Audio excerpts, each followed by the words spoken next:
তো আপনারা এখন দেখতে পাচ্ছেন যে এই গাড়িতে চাবি অবস্থায় চাবি বের হয় না। আর এই গাড়িতে দেখেন টেকনোলজি একদম একটা নতুন 26-এর মডেল কার্বোরেটর। এই যে মিটার অন চাবি নাই।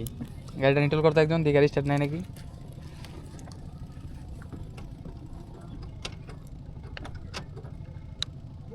এই যে গাড়ি নিউট্রাল স্টার্ট। তো এটা হচ্ছে টেকনোলজিয়া। এটা একটা সুবিধা আছে, এটা যদি যারা পুলিশের ভয়ে থাকেন, তারা রাস্তায় আতঙ্কে থাকেন, চাবি ছাড়াও বাইক স্টার্ট দিয়ে চালাতে পারবেন। তো জানি না আমারটা কিছুদিন পরে এই টেকনোলজি হয়ে যেতে পারে।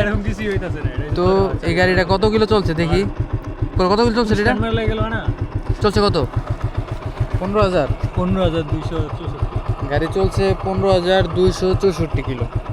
তো এর মধ্যেই টেকনোলজি একটা আপডেট হয়ে গেছে, নতুন আপডেট ভার্সন, চাবি ছাড়াও চলে এখন এই গাড়ি। তো সুজুকি দেখো তোমাদের সার্ভিস 15,000-এর মধ্যেই চাবির শেষ। তো তোর কি মনে হয় এটা কিসের জন্য হতে পারে? এটা সময় লগে গেছে ক্ষয়ে গেছে বল পিনগুলো ক্ষয়ে গেছে ঝাঁকি মুচকির মধ্যে চাবিগুলো লাফায় না, জায়গাটা দুর্বল হয়ে যায়, যে এরকম বাউন্স করতে করতে জানে চাবিটা লক থাকে। এই যে যেমন এই যে এখনই লাড়া দিলাম না, এই যে মিটার নাই, চাবি কই গেল, চাবি চাবি না, এই যে আবার দিমু আয় পড়ছে, দুর্বল, জিনিসটা দুর্বল হয়েছে। তো সময়ের সাথে সাথে যেমন মানুষেরও অনেক ধরনের সমস্যা দেখা দেয় শরীরে, তো এটা তো একটা যন্ত্র, এটার ভিতরেও এরকম সমস্যা হলেও হতে পারে, এটা স্বাভাবিক। তো এটা কোনো বিষয় না, এটার দাম বেশি না, চেঞ্জ করা যায়। কিন্তু এটার সাথে আবার চেঞ্জ করতে হবে তিনটা লক চেঞ্জ করতে হবে আপনার 4,000-এর মতো খরচ হবো, কিন্তু নতুন হয়ে যাবো। এই যে এই লক, তারপরে যে এইটা, তারপর হচ্ছে আপনারা দেখতে পাচ্ছেন এই যে সিটের লক, এই তিনটা একসাথে চেঞ্জ করতে হবে। তাছাড়া তারা তিনটার চাবি তিনটা রাখতে হবে, যদি ওর চেঞ্জ না করে তার 2টা চাবি রাখতে হবে। এগুলো তো ঠিক আছে নাকি? এগুলো এমন সব ঠিক আছে, খালি শুধু মিটারেরটা এমন হয়েছে। তো গাড়িটা আমাকে সামনে এটার বয়স হইলো, তো কিছু বেশি দিন হয় না, গাড়ির বয়স 2-2.5 বছর হইব। তো আরেক কথা, এই বাইকটা যাদের, এটা ওদের ঠিক করার কোনো বিষয় না, ওরা নিজেরাই গ্যারেজ আছে নিজেদের।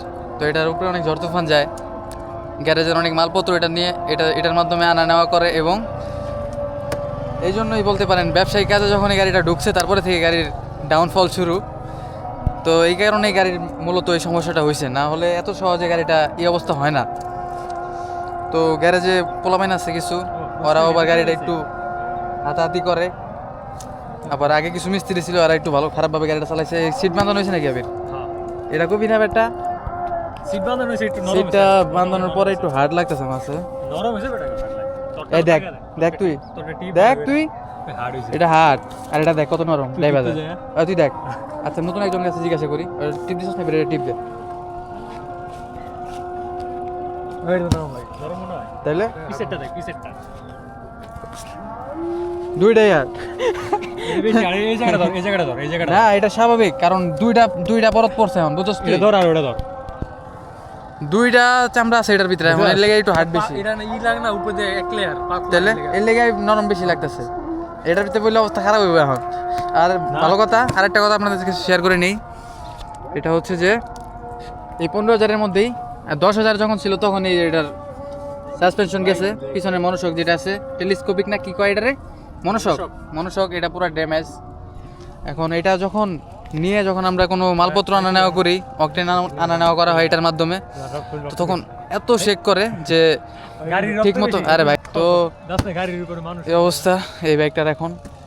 তো এই গাড়িটার একটা পরিপূর্ণ রিভিউ পাবেন 15,000 কিলো চলা অবস্থায় এই বাইকটার এখন কি সমস্যা হয়েছে, কি ফেস করতেছেন রাইডার। তো খুব শীঘ্রই বাইকটা এখন ওয়াশ নাই, যদি ওয়াশ থাকতো তাহলে এই মুহূর্তে এটা রিভিউ কমপ্লিট করে ফেলতাম। কার্বোরেটর বাইকের রিভিউ এখন পর্যন্ত আমার চ্যানেলে এখন আসে নাই। তো খুব শীঘ্রই এই বাইকটা যেদিন ওয়াশ হবে ওই দিন আমরা এই বাইকের একটা শ্যুট নিব 15,000 কিলো চলার পরে বাইকটা এখন কেমন আছে এই বিষয়ে। তো যারা জিক্সার পছন্দ করেন তারা চ্যানেলটা সাবস্ক্রাইব করতে পারেন। জিক্সার রিলেটেড বিভিন্ন বাইক রিলেটেড ভিডিও পাবেন আমাদের এখানে।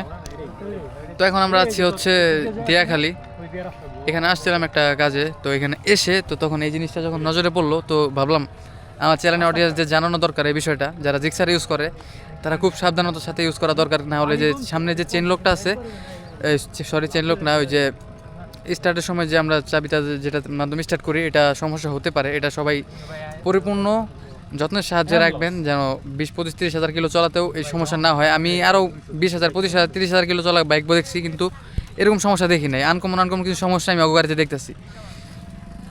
10,000 কিলো চলা অবস্থায় মনোসক গেছে গা, আবার এই 15,000-এর মধ্যে চাবি গেছে গা, সামনে যে আর কি যাইবো আল্লাহ জানে। আবার সিট কভার নষ্ট হয়ে গেছিলো, তো হয়তো এখন যত্ন কমাই দিয়েছে। আগে একটা সময় যত্ন করছে অনেক, এখন যত্ন হয় না। ব্যবসায়িক কাজে যখন গাড়িটা ইউজ করা হইতেছে তখন থেকে গাড়িটার বিভিন্ন সমস্যা দেখা দেওয়া শুরু হয়েছে। তো আজকে ভিডিওটা এই পর্যন্ত, সব ভালো থাকবেন। যদি কোনো হেল্পফুল বিষয় আপনাদের জানাতে পারি, তাহলে যদি হেল্প পান তাহলে চ্যানেলটা অবশ্যই সাবস্ক্রাইব করবেন, লাইক করবেন, কমেন্ট করবেন। আবার দেখা হবে নতুন কোনো ভিডিওতে, নতুন কোনো ব্লগে। সব ভালো থাকবেন, আল্লাহ হাফেজ। সুন্দর হয়ে গেছে।